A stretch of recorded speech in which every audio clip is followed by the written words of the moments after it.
on pourrait avoir une banque africaine qui serait la nôtre, où 100% des actionnaires en fait, seraient africains et qui financerait des projets industriels.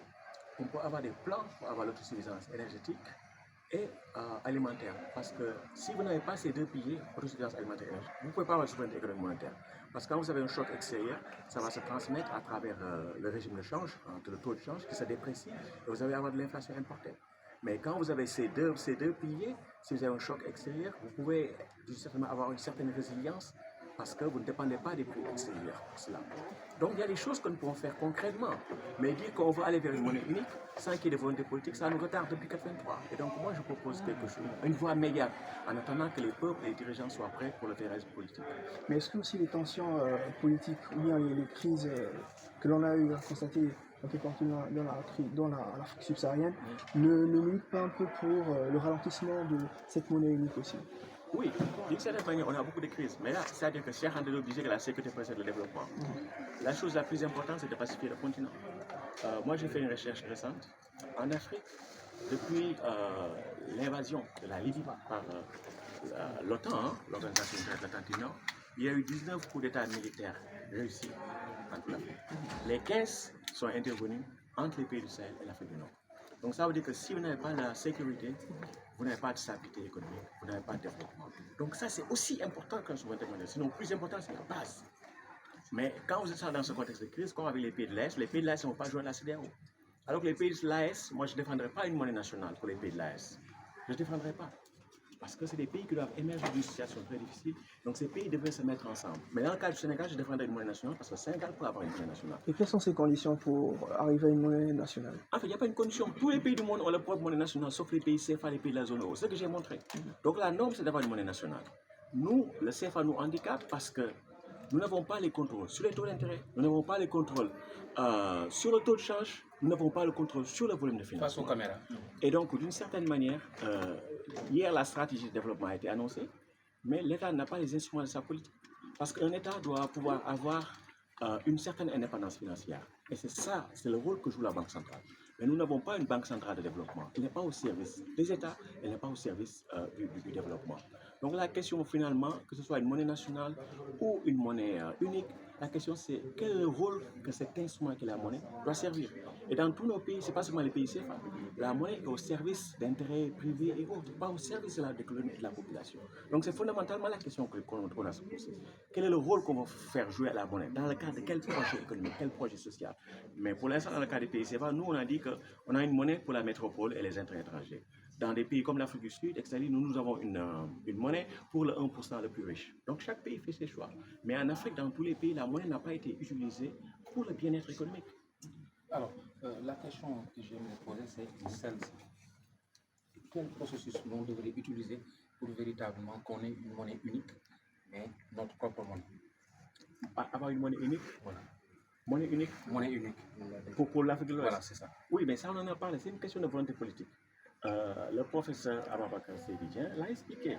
Dans le cadre de l'Allemagne, la RFA, et bon, l'Allemagne de l'Est, il a fallu une option de choc, rapidement, option politique, et des transferts fiscaux massifs pour réaliser cela. Mais nous, on a dit qu'on suit les critères de convergence. Les critères de convergence, c'est quoi? C'est des règles que l'Allemagne a mises en place pour se dispenser de toute solidarité vis-à-vis des pays de la zone euro. Et nous, on reprend ça mécaniquement pour dire que ce sont les conditions de notre intégration. Ça ne marchera pas parce que depuis qu'on a adopté ça en 1999, on ne fait que reporter l'échéance. Et donc, soit on a une approche politique claire de solidarité, soit ça va être des déclarations en 2027, on va reporter. La monnaie unique CEDEAO ne jouera jamais le jour en 2027. J'avais été dans une réunion d'experts en 2019 et je leur avais dit qu'il n'y aura pas de monnaie CEDEAO en 2020.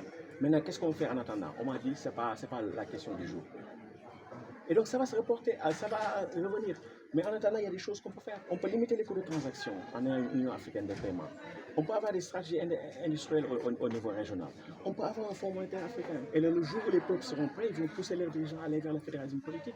Donc ce n'est pas une question d'être extrême. L'option monnaie unique CEDEAO, c'est extrême. Parce que le Nigeria pèse 2 tiers du PIB de l'Afrique de l'Ouest. 50% de la population, 2 tiers de l'industrie en Afrique de l'Ouest. Donc si vous avez une politique monétaire, elle va refléter la conjoncture du Nigeria. Et depuis maintenant, vous avez vu la monnaie du Nigeria s'est dépréciée. Les taux d'inflation sont de 30% et quelques. Donc si on avait adopté l'éco en 2020, on serait tous dans une situation vraiment très difficile parce qu'on aurait suivi le Nigeria. Est-ce qu'on veut ça au nom d'un panafricanisme abstrait? Donc nous devons être sérieux dans notre démarche. Ce n'est pas parce que nous voulons ceci que nous devons le faire absolument. Moi, je suis contre la monnaie unique CEDEAO telle qu'elle a été formulée. Mais en tant que panafricaniste, bien sûr, je ne suis pas contre une monnaie unique africaine. Mais il faut des conditions de fédéralisme. Comment l'a dit Cheikh Anta Diop. Pourquoi nous ne le suivons pas? Mais nous suivons les Européens. Professeur Essa a dit qu'il faut une révolution réelle, véritablement. Ce n'est pas une révolution. C'est-à-dire qu'il faut comprendre la base. C'est quoi la monnaie? La monnaie, c'est un instrument que l'État utilise pour déplacer des ressources. Mais nous, ce qu'on fait, on émet la monnaie pour essayer de déplacer les ressources des autres. Et donc, quand vous faites ça, votre monnaie n'a pas de valeur. Et ce qui fait que nos monnaies n'ont pas de valeur, mais est-ce qu'on dépense la monnaie pour que nos jeunes travaillent? On ne fait pas ça. Et donc, du coup, il faut comprendre à la base ce qu'est la monnaie. Ce n'est pas un instrument d'échange. C'est un instrument de souveraineté. C'est à partir de cet instrument de souveraineté qu'il devient instrument d'échange. Parce que l'État garantit sa valeur d'une certaine manière. Et donc ça, c'est des choses qu'il faut comprendre. Moi, je me dis que le jour où les populations africaines, pas les intellectuels, parce que les intellectuels peuvent avoir leurs propres intérêts, comprendront ce qu'est la monnaie, on aura la vraie révolution. Pourquoi? Parce que ces populations comprendront que lorsqu'elles n'ont pas d'eau potable, que les jeunes ne travaillent pas, que les enfants ne vont pas à l'école, ce n'est pas dû au reste du monde, aux autres. C'est des choix politiques. Parce qu'on ne peut jamais manquer de monnaie pour tout ce qu'on peut faire soi-même. Keynes avait l'habitude de dire what we could do, we could afford. Tout ce que nous pouvons faire nous-mêmes d'un point de vue technico-matériel, nous pouvons le faire nous-mêmes et il n'y a que nous-mêmes qui pouvons financer. Ça, c'est important. Tout ce que vous faites vous-même, c'est vous-même qui pouvez financer. Quand les autres viennent vous donner de l'argent en monnaie étrangère, cet argent en monnaie étrangère, c'est des écritures. Donc ça reste dans les comptes des banques. Et donc l'argent de l'étranger sert à payer des choses à l'étranger, pas pour l'intérieur. Nous, Africains, nous disons, nous n'avons pas d'argent. Les autres disent, d'accord, vous n'avez pas d'argent. Nous, on a de l'argent, donc ils créditent des chiffres, rien que des chiffres, et on leur donne pétrole, gaz, etc., uranium, tout ça, ils prennent. Et donc, nous, qu'est-ce que vous faites de cet argent? Donc, vous achetez des choses, c'est nous. Donc, nous, ce modèle-là, ça ne nous développe pas, ça nous sous-développe. Et c'est ce que nous continuons de faire. Maintenant, nous devons créer de l'argent, et c'est très facile. Et comment l'argent est créé? L'argent est créé par le processus parlementaire lui-même. Ça, il faut le comprendre. Parce que l'argent, comme je dis, c'est les écritures. Et donc, quand le Parlement valide le budget, aujourd'hui, on va dépenser 100 CFA. Donc, c'est quelque chose de légal. Et donc, les parlementaires peuvent dire que la Banque centrale est tenue de créditer le budget de l'État. On crédite les 100 et après, on estime qu'il y aura peut-être 95, peut-être il y a 94 qui viennent. Et donc, 100 moins 94, c'est 6. Donc, ça, c'est le déficit. Il a déjà été financé. C'est comme ça que ça marche. Maintenant, il y a des choses que vous ne pouvez pas faire vous-même. Il y a des technologies, etc. Vous en avez besoin, les ordinateurs, tout ça. Mais ça, vous avez des exportations. Vous exportez du pétrole, gaz. Vous devez planifier ça judicieusement. Acheter des tracteurs, etc. Les ordinateurs dont vous avez besoin, les technologies. Mais pourquoi acheter du jet, des jets privés, des champagnes, etc. Et donc ça, c'est la politique industrielle. Donc ça veut dire que si on